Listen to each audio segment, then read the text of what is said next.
Doctor एक और चीज़ है कि कई बार क्या होता है ना कि आफ्टर डिलीवरी लेडीज़ मतलब मोस्टली उनके शरीर में बहुत ज़्यादा चेंजेस आ जाते हैं। हुँ, फेस पर एक्ने आ गया, हेयर लॉस हुँ, बहुत ज़्यादा हो रहा है या हुँ, वेट या तो अचानक से बढ़ गया या घटने हुँ। लगेगा। तो इस सब के अलावा और क्या-क्या चेंजेस एक औरत फेस करती है आफ्टर डिलीवरी? देखो आफ्टर डिलीवरी सबसे ज़्यादा इंपॉर्टेंट चेंजेस ये हैं कि बहुत सारे लोगों को पोस्टपार्टम डिप्रेशन जैसा राइट। होता है।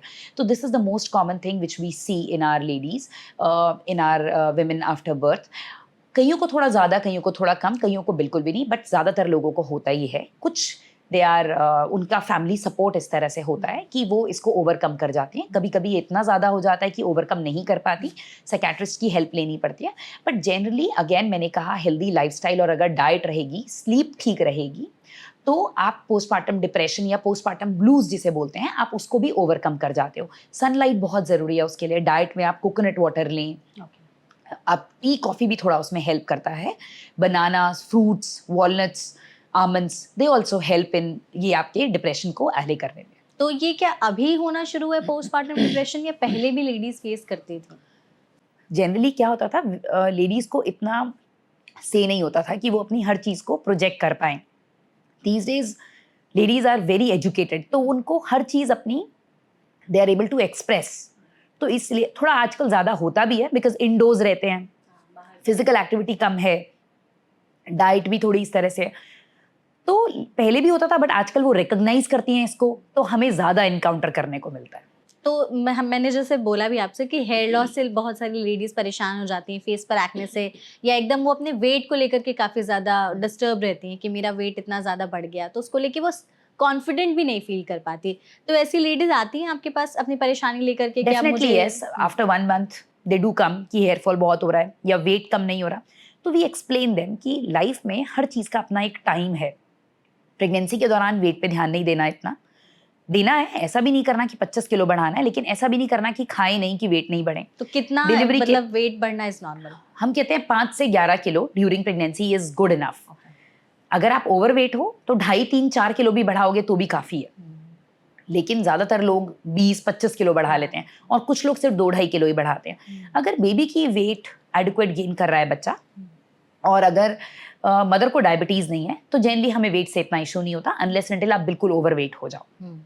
सिमिलरली पोस्ट डिलीवरी उनको ये समझाया जाता है कि this time your diet is very important, your breast feeding is important. हुँ। आप अपनी स्लीप का ध्यान रखिए, वो इंपॉर्टेंट है। Physical activity and your weight loss journey will begin again after few months, जब आप ब्रेस्ट फीडिंग के को थोड़ा सा आप वीन ऑफ करना शुरू कर देंगे हुँ। या जब आप एक्सरसाइज करने लग जाएंगे। और जिस रैपिडिटी से आपने वेट गेन किया है, आप उसी रैपिडिटी से लूज भी कर सकते हैं हुँ। Adequate diet and health lifestyle के साथ। ओके। उस टाइम पे ये इंपॉर्टेंट है उनको समझाना कि अभी इस पे फोकस नहीं करें। मतलब ये जितने भी चेंजेज़ हैं ये सिर्फ़ प्रेगनेंसी के टाइम के ही हैं? जनरली ऐसा नहीं होता कि ये चेंजेस रह ही जाएं। हाँ। काफ़ी सारे लोग जब जिनको पता होता है एडिक्वेट एक्सरसाइज करते हैं, डाइट करते हैं, they are able to get back to their pre pregnancy weight. Okay. लेकिन फिर भी लेडीज़ काफ़ी ज़्यादा अंडर कॉन्फिडेंट हो जाती हैं इस चीज़ को लेकर डेफिनिटली के यस, बहुत ज़्यादा कि आइडेंटिटी क्राइसिस होता है, हुँ। उनको बहुत ज़्यादा ये सिम्पटम्स होते हैं, but yes with the adequate help of their obstetrician and peer groups and family support, they're able to overcome that. Doctor आपने ब्रेस्ट फीडिंग की भी बात की, तो इस टॉपिक पर भी आते हैं क्योंकि कई लेडीज़ को आफ्टर प्रेगनेंसी मतलब आफ्टर डिलीवरी ब्रेस्ट फीडिंग में काफ़ी दिक्कतें आती हैं और कई लोगों का स्मूथ चलता है। तो किस तरह की प्रॉब्लम फेस करती हैं लेडीज़ ब्रेस्ट फीडिंग को लेकर के? देखिए जैसे सब इंडिविजुअल का अलग अलग होता है, तो कुछ लोगों को ब्रेस्ट मिल्क बहुत जल्दी आने लग जाता है, 16 वीक से ही उनको लैक्टेशन स्टार्ट हो गई प्रेगनेंसी के दौरान ही। इसीलिए जब बेबी डिलीवर भी हुआ, वो आराम से फीड भी कर पा रही हैं, उनका जो ब्रेस्ट शेप है, निपल का शेप है, वो बिल्कुल अच्छा है, बच्चा भी एडिक्वेटली लैच कर रहा है, तो उनको ब्रेस्ट फीडिंग में ज़्यादा इश्यूज़ नहीं है।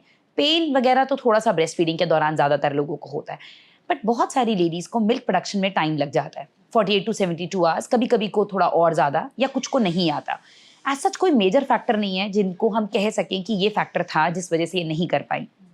बट बहुत सारी लेडीज़ को यही प्रॉब्लम होती है कि मिल्क इनफ नहीं आ रहा, मिल्क इनफ नहीं आ रहा या उनका बच्चा लैच नहीं कर रहा, जिसके लिए वो बहुत कोशिश करती हैं, लैक्टेशन कंसल्टेंट की भी हेल्प लेती हैं, फाइनली सक्सीड हो जाती हैं। कुछ लोग नहीं सक्सीड कर पाते, तो हम उन्हें समझाते हैं कि आपकी ड्यूटी है ट्राई करना और फीड कराना।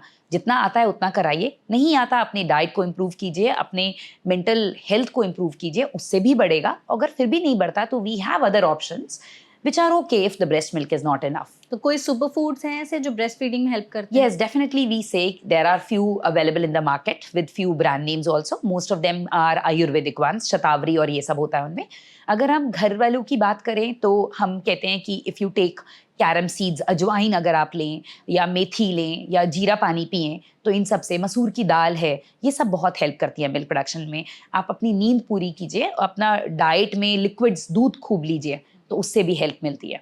कुछ मेडिसिनल दवाइयाँ भी हैं जो हम दे देते हैं पेशेंट्स को जिससे कि थोड़ा सा मिल्क में बूस्ट हो जाए, बट वो लॉन्ग टर्म के लिए नहीं है. ओके आपने यहाँ पे जैसे नींद की बात की ना, तो कई लेडीज को फेस करनी पड़ती है ये प्रॉब्लम कि डिलीवरी से पहले भी उन्हें नींद नहीं आती, रात में बेचैनी होती है या बार बार उनका ब्रेन फॉग हो जाता है, इस तरह की प्रॉब्लम्स. तो ऐसी और क्या प्रॉब्लम्स वो फेस करती हैं डिलीवरी से पहले? डिलीवरी से पहले ज़्यादातर लास्ट ट्रिमेस्टर में, आखिरी के 3 महीनों में या 4 महीनों में जो लेडीज़ को होता है वो बॉडी एक्स, कि मतलब हिप में, पेल्विक गर्डल में इतना पेन है कि वो करवट नहीं ले पा रही हैं, या ब्रीदिंग डिफ़िकल्टीज़ या एंग्जाइटी बहुत हो रही है, या फिर उनको लेग क्रैम्स हो रहे हैं. नींद definitely is a big issue जो काफ़ी लोगों को होता है, बट वो भी आपके हेल्दी लाइफस्टाइल से काफ़ी हद तक and with help of few medicine, जैसे मैग्नीशियम उसमें बहुत अच्छा रोल प्ले करता है. तो मैग्नीशियम वगैरह से लोग ज़्यादातर फीमेल्स अपनी स्लीप को एडिक्वेट कर पाती हैं. डिलीवरी के बाद भी अगेन, क्योंकि बेबी है, अब आपको बेबी के लिए बार बार जागना है, तो उसमें हम ये कहते हैं कि आपको अपनी जो रिदम है, जो अपनी साइकिल है, वो बेबी के अकॉर्डिंग एडजस्ट करनी है. शुरू के 3 मंथ्स, 3 मंथ्स के बाद बच्चे की अपनी साइकिल बन जाती है. 3 मंथ्स तक आप तब सो जब बेबी सो रहा है. आपको ऐसे नहीं सोचना कि बेबी दिन में भी जाग रहा है, रात में भी जाग रहा है, तो आप सारा time, because that will impact your emotional health and mental health, और मिल्क प्रोडक्शन डेफिनेटली कम हो जाएगा. तो इट इज़ इंपॉर्टेंट कि आप बेबी के साथ अपनी स्लीप को कैचअप कीजिए. आपने जैसे बोला कि डिलीवरी से पहले बहुत सारी चेंजेस होते हैं, तो एक बेबी किक्स वाली भी चीजें होती है कि बेबी किक करता है, तो क्या उससे पेन होता है बहुत ज्यादा कि या that is normal?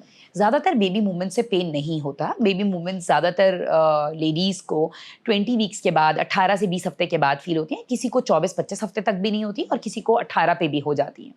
Baby movements के साथ एज सच तो most of the females do not experience any pains unless and until last में, जब आपके आखिरी के 2 महीने बचे हैं, तब बेबी कभी कभी बहुत हार्ड मूव करता है. या सपोज अगर किसी लेडी का फैट कंटेंट कम है, एब्डोमिनल मसल्स ही मसल्स हैं, या मसल भी पुअर है, फैट भी थोड़ा कम है एब्डोमिन पे, तो उनको थोड़ी हर किक थोड़ा ज़्यादा पेनफुल, या पेन्स के दौरान अगर आपको बेबी मूव कर रहा है तब आपको वो मूवमेंट्स थोड़ी पेनफुल हो सकती हैं. Otherwise baby movements are generally not painful. Okay so now coming to the most interesting question, जो पूरी प्रेगनेंसी की जर्नी में लोगों का सबसे ज़्यादा सवाल ये रहता है कि क्या सच में ऐसा होता है कि हम जो देखेंगे बच्चा वैसा ही बनेगा, या हम जो करेंगे, जिस एनवायरनमेंट में हम रहेंगे, तो बच्चे पर उसका ज़्यादा असर पड़ता है? तो उसको एक्सप्लेन देखिए, if you talk about the looks, तो ऐसा बिल्कुल नहीं है कि आप जो देखोगे कि बच्चे की शक्ल वैसी हो जाएगी. बच्चा अपना genetic and phenotypic makeup already बन चुका है, जो आपकी और आपके पार्टनर की जीन से आता है. तो बेबी की लुक्स, बेबी के हेयर कलर, बेबी का आई कलर, बेबी की हाइट और बेबी के, ये सब कुछ चेंज नहीं होने वाला. आप कुछ भी देखिए, बट येस डेफिनेटली मदर की वाइब्स बच्चे तक जाती हैं. अगर मदर एक ऐसी प्रोफेशन में है जिसमें शी इज़ वेरी स्ट्रेसफुल, तो that will definitely affect babies nature, babies growth. Baby की ग्रोथ, अगर कोई सारा टाइम अपने ऑफिस में पिस्ड ऑफ है, she is crying through out, या उसको टाइम नहीं मिल रहा खाने का, बैठने का, और she is running pillar to post, तो डेफिनेटली देखा जाता है टाइम से पहले डिलीवरी हो जाती है. बच्चे की ग्रोथ भी कम रहती है एडिक्वेट खाना पीना खाने के बाद भी. और बच्चे में अगर मदर सारा टाइम क्राइंग, तो बच्चे का नेचर भी समहाउ वैसा ही हो जाता है. अब मदर बहुत स्ट्रेस से गुजरी है ड्यूरिंग प्रेगनेंसी, तो कहीं ना कहीं बच्चे के नेचर में भी ऐसी चीज़ें आ जाती हैं.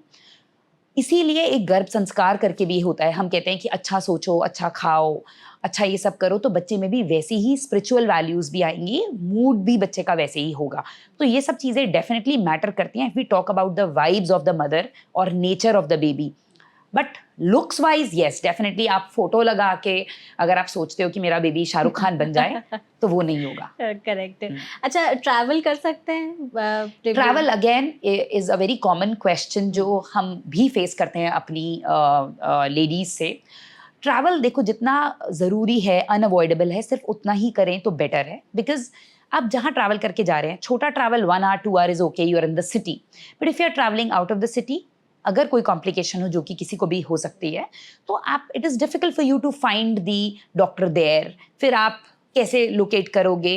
कुछ प्रेगनेंसीज में ट्रैवल बिल्कुल एब्सोल्युटली अवॉइडेड होता है, जैसे अगर आपकी आवनलाल नीचे है, प्लेसेंटा इज लो, आपको प्रीटर्म का खतरा है, ट्विन्स हैं, आपका बीपी हाई है, ग्रोथ कम है, तो इन केसेस में तो हम बिल्कुल एब्सोल्युटली अवॉइड करने को बोलते हैं। बट कुछ केसेस होते हैं जिनमें आप वर्क प्रेशर है, आपको जाना ही है, it will take a toll on your job, तो हम कहते हैं you can travel by train, you can travel by flight, that's the best mode, या ऑन रोड आप ट्रैवल कर सकते हैं। ओके, तो आपके हिसाब से फिर बेस्ट मोड जो, अगर इन तीनों में से रोड, ट्रेन या प्लेन अगर बोलना अगर हो? आपका शॉर्ट ट्रैवल है, जस्ट फॉर एन आवर और 2 और 4 आवर्स, तो हम कहते हैं car is the best mode. Okay, अगर आपका लंबा ट्रैवल है तो ट्रेन नहीं, आप लंबे ट्रैवल के लिए go by flight, air is the better mode. Option आपके Yes. हिसाब से।